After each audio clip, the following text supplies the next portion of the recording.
नमस्कार, मैं उसिका, आप देख रहे हैं आईजल एक्सप्रेस। खबरों की शुरुआत करते हैं। सबसे पहले बात करेंगे निकाय चुनाव की। इसको लेकर बड़ी खबर मैं आपको बता दें, झारखंड हाईकोर्ट में कल सुनवाई। निकाय चुनाव के मामले पर कल सुनवाई होगी। राज्य सरकार के खिलाफ अवमानना का मामला। उस वक्त हम आपको बड़ी खबर बता दें कि झारखंड हाईकोर्ट में कल सुनवाई होगी। निकाय चुनाव के मामले पर कल सुनवाई होगी।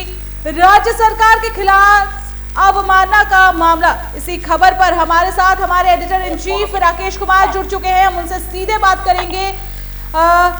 राकेश, कल झारखंड हाईकोर्ट में निकाय चुनाव को लेकर राज्य सरकार के खिलाफ अवमानना का मामला है, क्या कुछ जानकारी है इस पर आपके पास? देखिए स्निग्धा, निश्चित तौर पे कहा जा सकता है कि नगर निकाय के चुनाव होने हैं और ऐसे मौके पे साफ तौर पे देखा जा रहा था कि जब ट्रिपल टेस्ट की बात आई थी उस समय कई अड़चनों का दौर चल रहा था और अब ट्रिपल टेस्ट की प्रक्रिया पूरी की जा चुकी है। पिछड़ा आयोग के लिए जो अध्यक्ष थे राज्य में, उनकी नियुक्ति हो चुकी है, तो अब जाकर इस प्रक्रिया को आगे बढ़ाने की कोशिश की जाएगी। हालांकि हाईकोर्ट ने पहले ही कहा था कि जो निर्धारित समय है उसके आधार पर चुनाव हो जाने चाहिए थे। इसके चलते कई तरह की अड़चनें होती जा रही हैं और अब ऐसे मौके पर साफ तौर पर कहा जा सकता है हाईकोर्ट ने फिर से एक बार इसकी सुनवाई करने की कोशिश की है और जिस तरीके से पहले जो आदेश दिए थे उस आदेश का पालन नहीं किया गया है। तो इसके बाद से सरकार से जवाब मांगेगी, सरकार से पूछेगी कि आखिर कौन सी ऐसी परिस्थितियां थी जिसके कारण ये चुनाव कराने में देरी हो रही है। तो राज्य सरकार की तरफ से क्या कुछ तैयारी की गई है इसको लेकर? देखिए, निश्चित तौर पे राज्य सरकार की तरफ से जो तैयारी होगी, मुझे जो जानकारियां मिल पा रही है कि पिछड़ा आयोग के लिए अध्यक्ष का चुनाव नहीं हो पाया था और जिस तरीके से पिछली बार जो अध्यक्ष थे उनको जब मंत्री पद मिल गया तो उनको पद छोड़ना पड़ा था और अब जाकर अभी पिछले हफ्ते की ही बात की जाए तो जानकी यादव को पिछड़ा आयोग का अध्यक्ष बनाया गया है। उन्होंने अपना चार्ज ले भी लिया है और इसके बाद से हो सकता है कि सरकार इस पक्ष को जरूर रखेगी कि अब उस प्रक्रिया को पूरी कराई जा सकेगी। इससे पहले भी राज्य सरकार ने ट्रिपल टेस्ट की बात की थी। अदालत ने कहा था ट्रिपल टेस्ट की आड़ में चुनाव को रोका नहीं जा सकता। अदालत ने मामले पर निर्वाचन आयोग को भी नोटिस जारी कर जवाब मांगा था और एक बार फिर से कल इस पर सुनवाई होनी है और निकाय चुनाव को लेकर काफी दबाव है। निकाय चुनाव काफी दिन से टाला जा रहा था, तो क्या लगता है अब इस सुनवाई के बाद क्या कुछ हो सकता है?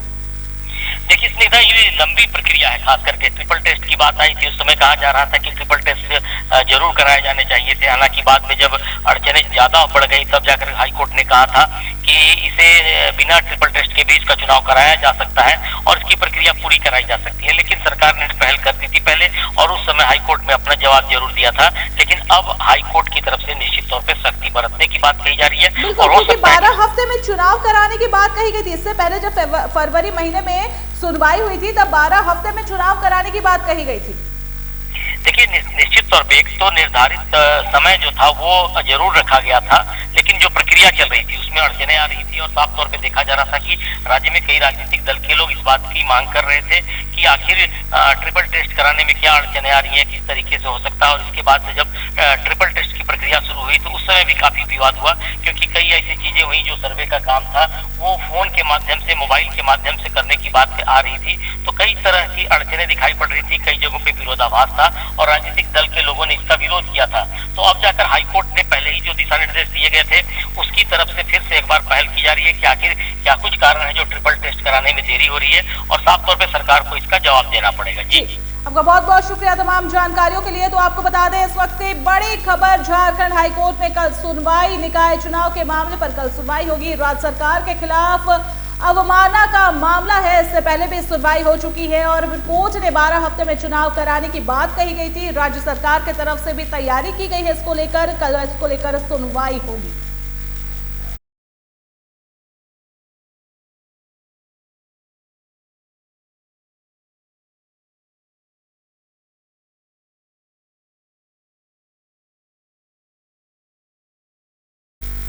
इधर बिहार में विधानसभा चुनाव से पहले बिहार चुनाव आयोग मतदाता पुनरीक्षण का कार्य कर रहा है, जबकि विपक्ष इसका पुरजोर विरोध कर रहा है। आज नेता प्रतिपक्ष तेजस्वी यादव के आवास पर महागठबंधन के नेताओं ने एक प्रेस कॉन्फ्रेंस किया। प्रेस वार्ता के माध्यम से तेजस्वी यादव ने चुनाव आयोग पर भाजपा के इशारे पर काम करने का आरोप लगाया है।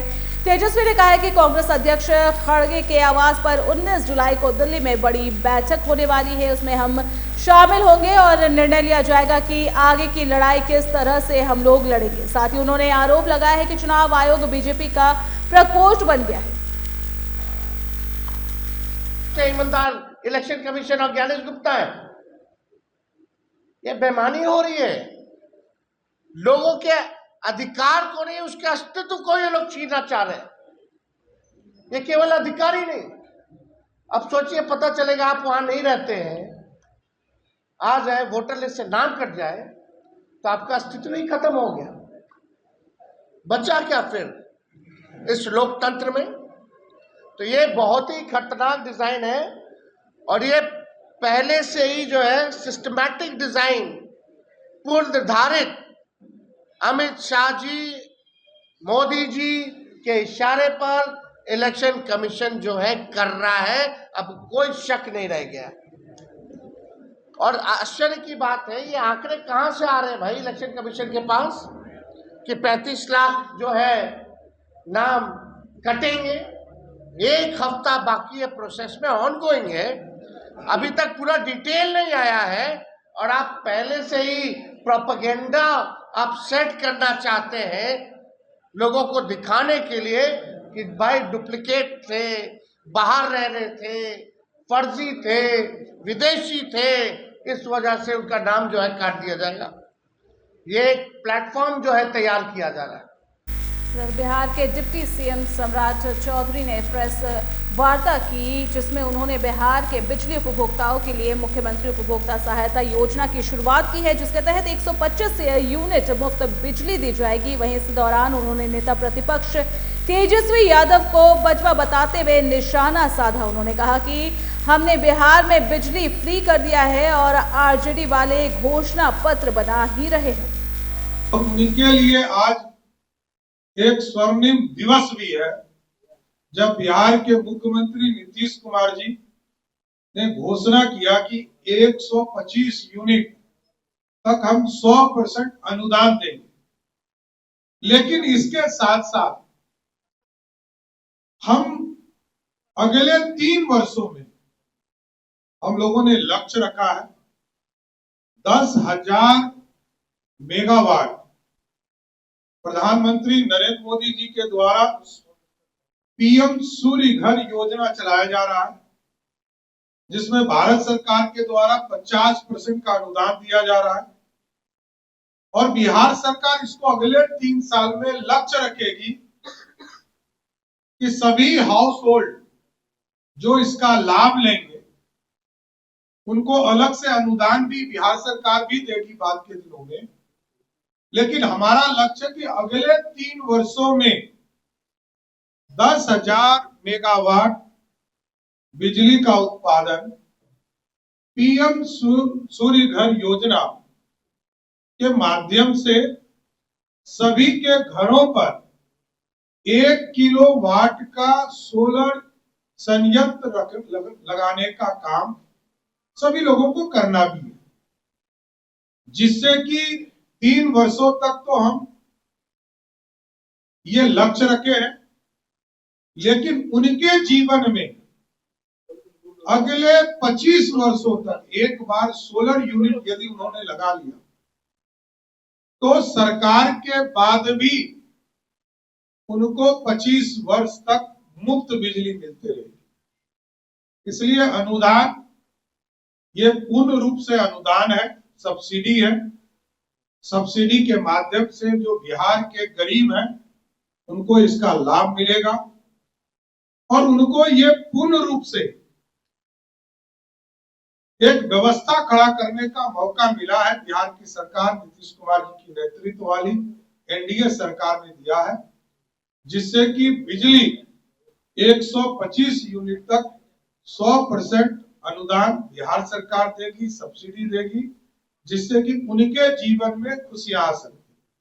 जिस तरह आपने देखा कि 400 रुपया से बढ़ाकर 1100 रुपया अनुदान एक तरह से सहयोग सामाजिक पेंशन किया गया, आज अनुदान बढ़ाया गया और कई चीजें लगातार एनडीए की सरकार बिहार में कर रही है। इतना हमको जानकारी देना था। इधर झारखंड की राजधानी रांची में पंचायत व्यवस्था को मजबूत करने की दिशा में अहम पहल की गई, जिसके तहत पंचायत एडवाइजमेंट इंडेक्स 1.0 विषय पर एक दिवसीय कार्यशाला का आयोजन किया गया, जिसमें राज्य भर के वरिष्ठ अधिकारी और जनप्रतिनिधि शामिल हुए। इस मौके पर पंचायती राज विभाग के विभागीय सचिव सहित कई वरीय अधिकारी और अन्य अतिथि मौजूद रहे। इस दौरान सभी ने पंचायतों के विकास और पारदर्शिता को लेकर अपने विचार साझा किए। का कार्यशाला रखा है पंचायत एडवांसमेंट इंडेक्स 1.0 का।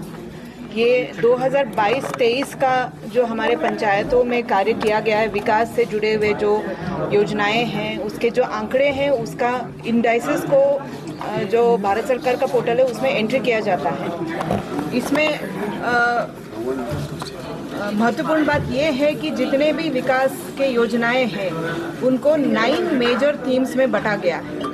ये कई सेक्टर में ये थीम्स है, जैसे चाइल्ड फ्रेंडली थीम है, क्लीन एंड ग्रीन पंचायत एक थीम है, महिला सशक्तिकरण का थीम है, आजीविका का एक अलग से थीम है, गरीबी मिटाने का एक अलग से थीम है, स्वास्थ्य से जुड़ा हुआ, पर्यावरण से जुड़ा हुआ, पेयजल से जुड़ा हुआ। तो हर एक जो मुद्दा होता है एक आम समाज में, उन सभी मुद्दों के योजनाओं को 9 टीमों में बांट करके पंचायतवार उसका एंट्री किया जाना है और इस एंट्री के आधार पर उनका आंकलन किया जाएगा कि कौन सा पंचायत का प्रगति अच्छा है, कौन पिछड़ रहे हैं। ये आप पंचायत लेवल पे, पंचायत स्तर से कर सकते हैं, ब्लॉक स्तर से भी कर सकते हैं, जिला स्तर से भी कर सकते हैं।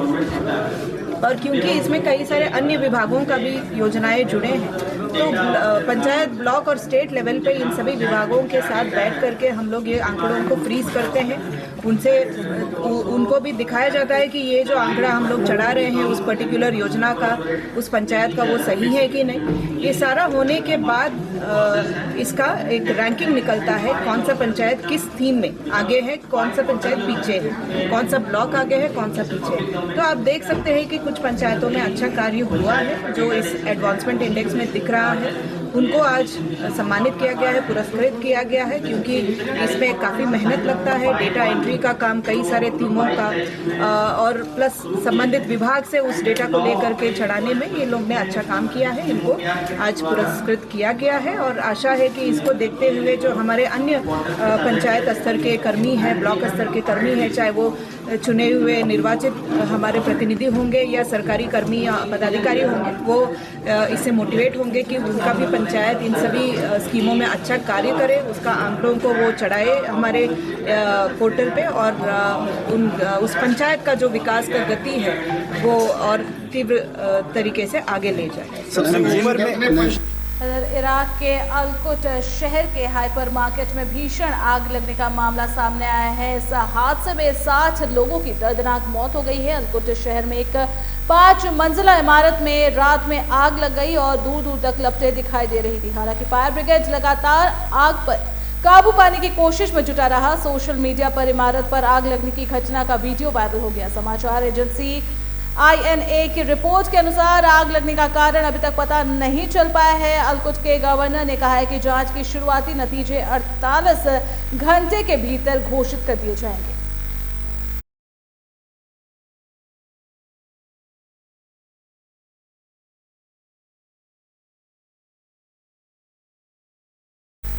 इधर केरल की नर्स निमिषा प्रिया की फांसी की सजा पर विदेश मंत्रालय का बयान सामने आया है। विदेश मंत्रालय के प्रवक्ता रणदीप जायसवाल ने गुरुवार को कहा कि ये एक संवेदनशील मामला है और भारत सरकार इसमें हर संभव मदद कर रही है। हमने कानूनी मदद मुहैया कराई है और परिवार की सहायता के लिए वकील भी नियुक्त किया गया है। हम इस मुद्दे को सुलझाने के लिए स्थानीय अधिकारियों और उसके परिवार के संपर्क में भी है। बता दें कि यमन में भारतीय नर्स निमिषा प्रिया की फांसी की सजा फिलहाल टाल दी गई है। निमिषा प्रिया पिछले 8 वर्षों से यमन की जेल में बंद है और वहां के सर्वोच्च अदालत ने उन्हें हत्या के जुर्म में फांसी की सजा सुनाई है।